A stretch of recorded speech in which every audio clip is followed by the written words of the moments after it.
is Geek Therapy Radio. What are we waiting for? And now your mental curator, Johnny Hamburger. Welcome to this episode of Midweek Geek. I'm your mental curator, Johnny Hamburger. Just a reminder, if any of you are stumbling upon this, this is the podcast-only version of Geek Therapy Radio. It's kind of more free-formed. And if you're watching this on YouTube, there's a reason why in these Midweek Geeks and on my shows that you usually see. Again, this is just for the uninitiated. I don't use a bunch of jump cuts in here. This is not some super-duper polished YouTube video because this is a radio show first, podcast second, and then YouTube third, social media third. So that's why it's not like all the quick, fast, boom, other videos you see on YouTube. Again, if you're just watching this on YouTube.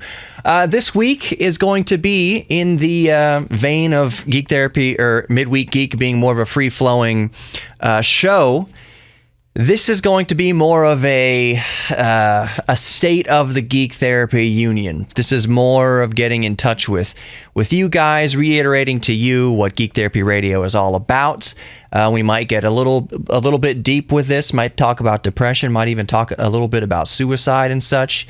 So we're going to get real here in just a few minutes. But since this is an offshoot of Geek Therapy Radio, and it is Midweek Geek, a big thing happened today, and we're going to touch on Apple for just a little bit. We're going to touch the Apple. I'm not going to spend a lot of time on this because, honestly, Apple's pretty boring. And this latest update from Apple with their new phones and new watch is an iterative update at most, and there's not much more to say about it. I'm sorry. This is not the reveal of the first generation iPhone, which was truly revolutionary. This is not the reveal of the iPod or anything like that. The things that got us excited about Apple in the past were their innovations. You know, Apple didn't create the MP3 player or the cell phone in the iPhone's case, but they took the MP3 player and the cell phone and they put it together to make the first iPhone.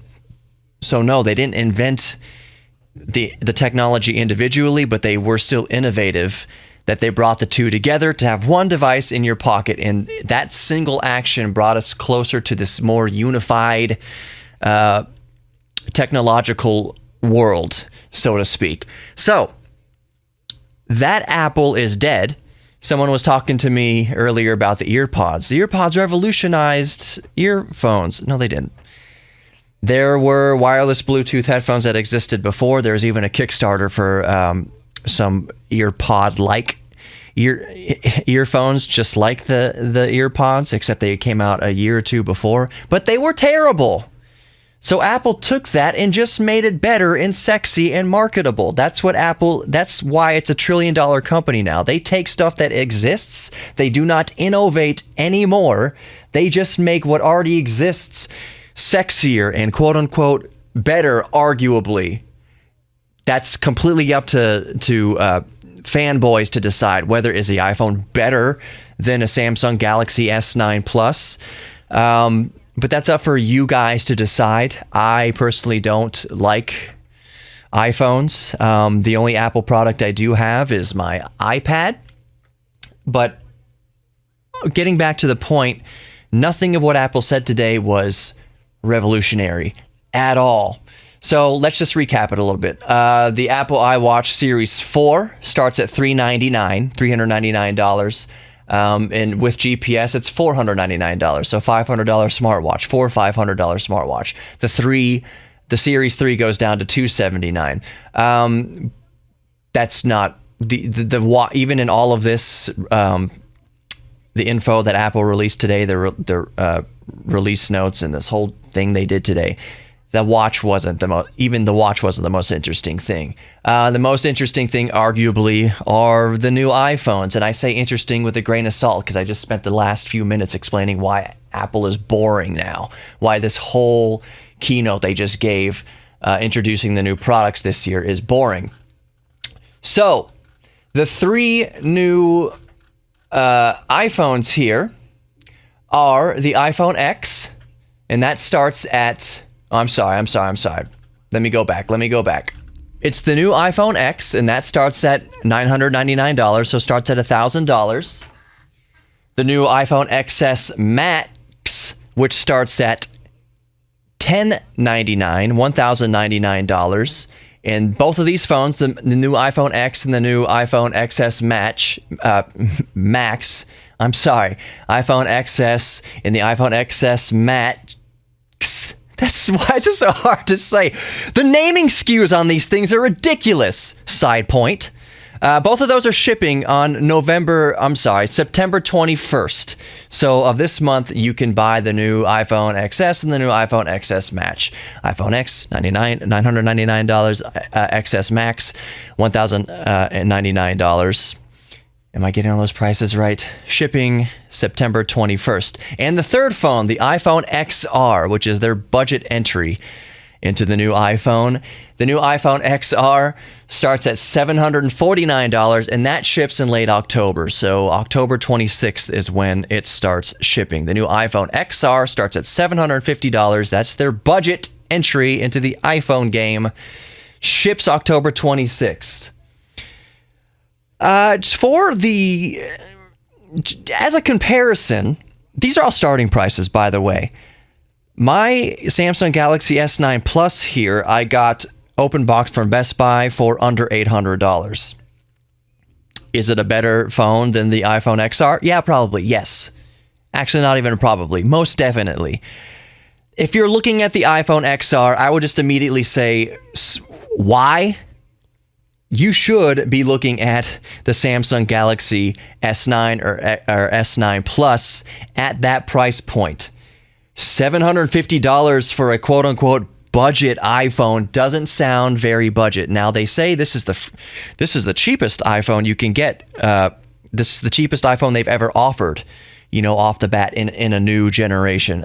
Okay, yes, I agree. But that iPhone XS Max, I said it right. iPhone XS Max starts at $1,099. You can spend more on it if you get it all spec'd out with 512 gigabytes or whatnot. You can spend almost $1,500 on it. A new MacBook starts around $1,200. That means for a freaking iPhone, you can spend hundreds of dollars more than you could buying an actual MacBook. That's nuts to me. Okay. Let's get to the State of the Union, State of the Geek Union here with Geek Therapy Radio. You've stuck around long enough.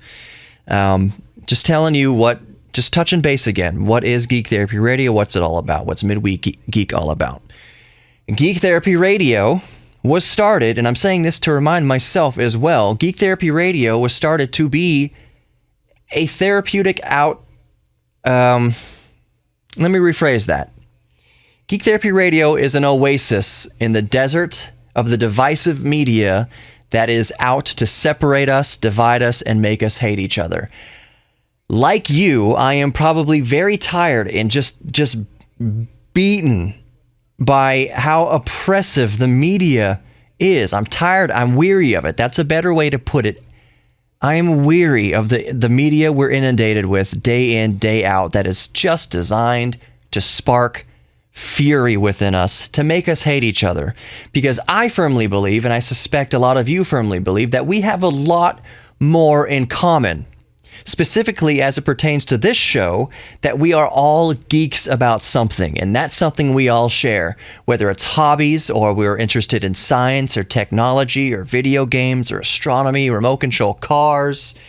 Oh my goodness, all sorts of different things. Biology, knitting, programming. We all have these things. We all have these interests and these hobbies that connects us, that makes it so that our political affiliations, for instance, don't matter, because we all love Star Wars.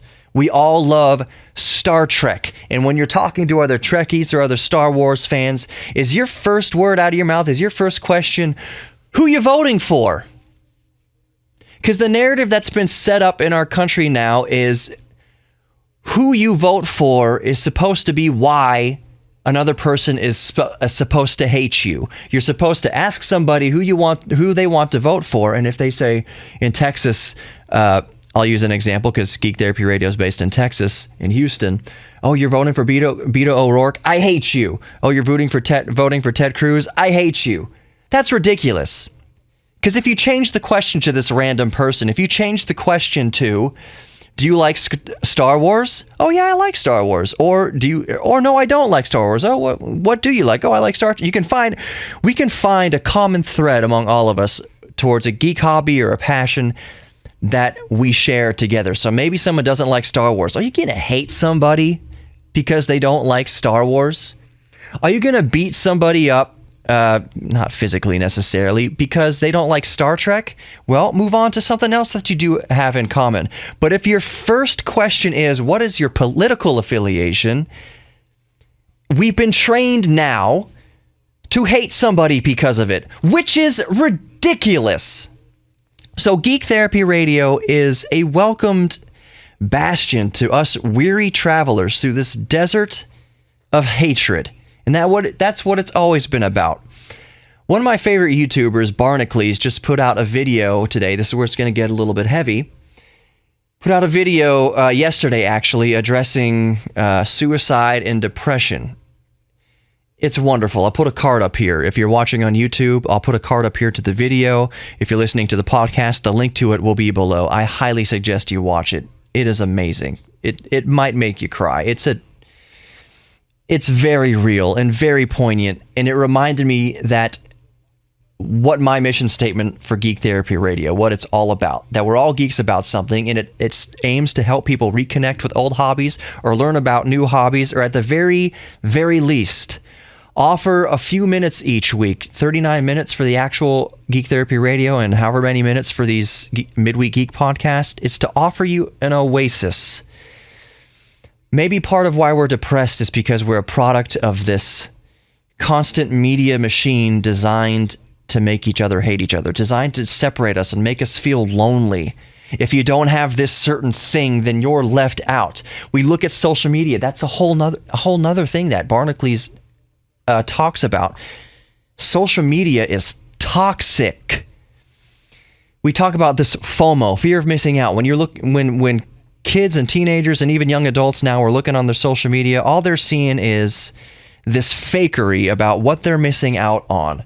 A teenager looking at Instagram or their Snapchat, seeing the party that they're not invited to. Looking on Instagram and Facebook, social media, where people pretend that their lives are better than they are, and it makes you think that your life doesn't stack up against theirs.